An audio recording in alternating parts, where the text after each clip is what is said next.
So it's Friday, Field Trip Friday. Tess and April, the lucky ones, got to go to Willcox, which is just east of Tucson. Yeah, a lot of history in this small town. Good morning, ladies.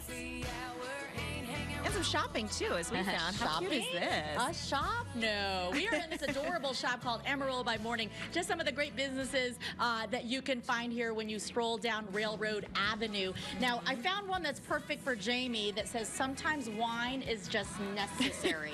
What do you think? Necessary for sure, but perfect for Jamie, we're saying, because she was actually down here and got to go to one of the other vineyards in town. And you likely know his name, Sam Pillsbury, but he runs a very well-known winery down here and vineyard. So take it away, Jamie. This is where the magic happens. We've all heard of Sam Pillsbury and its wonderful wines out of Willcox. We'll take a look. This is where the grapes are grown here, and I'm with Sam right now. Sam, tell me about these grapes and how you started growing them here in Cochise County.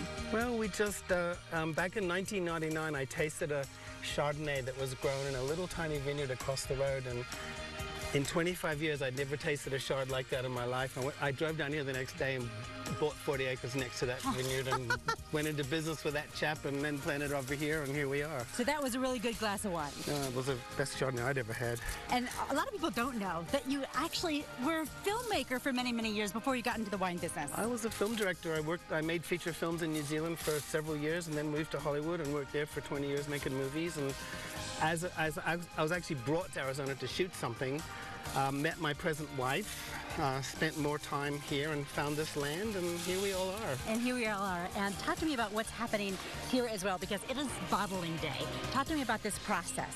Well, we've got, we're bottling wines that are from 2015 and 2017 today that have been in barrel or tank since then, just getting aging and getting to the right stage to bottle, and we're going to be bottling about 1,000 cases in the next 2 or 3 days. How soon will we see those cases on store shelves, say, in the valley? I'm going to put some of the rosé that we're bottling today in my car on Tuesday and taking them up and putting them in the tasting room, so you'll be able to get them on Wednesday if you want. Okay, so we've seen them bottled and corked.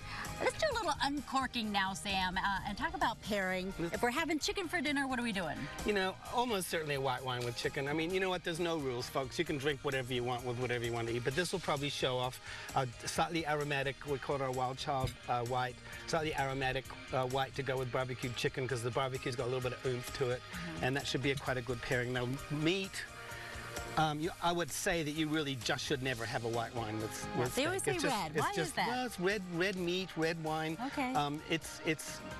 The meat has got more oomph than fish does, for example, and usually it's seasoned in some way, and this wine has got a little more oomph to it as well. Just makes the combo work. Yeah, it's got tannins and you know, good strong red wine. This next dish, definitely again a white wine. I've suggested my Chard with that because it's quite delicate, and this is crab and shrimp. It's a very delicate seafood. And this kind of wine will clear the fishiness out of your mouth because it's got good acid, and it'll balance with the food. And then talk to me about this.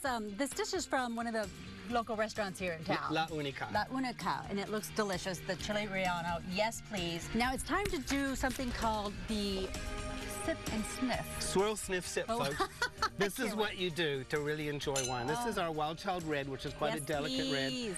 And you just give it a swirl. What happens is that releases the aroma. Smell is 85% of your taste, so if it's a good wine, this will really pay off. The shape of the glass funnels the smell of the wine to your nose. Give it a sniff, and then have a little sip, and let it wash around your mouth so that you can taste it properly. I love it. Sam, thank you for your expertise. Congratulations on all that you're doing out here. One of the first to grow wine, grow grapes right here in Cochise County, Arizona, and we just love it. And you can come out to the tasting room right here at Pillsbury Wine Company every weekend. He's there for you. Better try some wine now.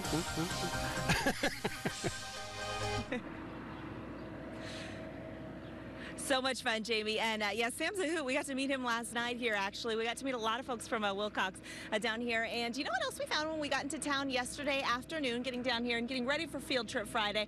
Take a look at this. We saw a whole group of bikers coming through town, and it turns out they are part of a big run that goes all across the country. And so we've got video to show you of this big group of bikers that was coming through. It's called the Run for the Wall, and it goes from California all the way out to Washington, D.C. see, it's a 10-day ride, and it honors veterans. They stop at veterans hospitals and schools, and just a really cool event. Really need to run into that out here yesterday. And then take a look at this. As you come back to us live here in Willcox, just down from us there is a big statue for Rex Allen, but another thing that they really honor here is veterans, and so they've got a Vietnam Veterans Memorial here as well, here right down here in kind of the town square.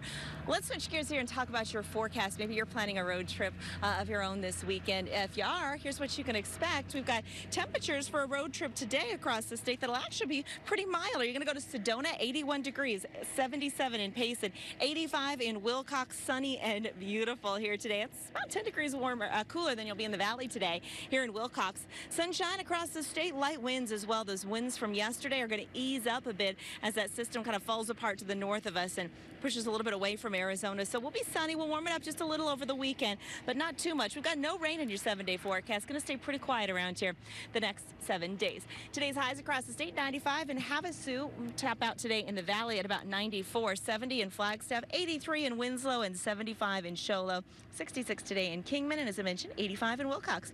Overnight lows getting down to about 57 in Sedona, 62 in Casa Grande, and 67 for the valley. The lows here much cooler. The Willcox area, which is again why it's so great for agriculture down here and things like wine and grapes.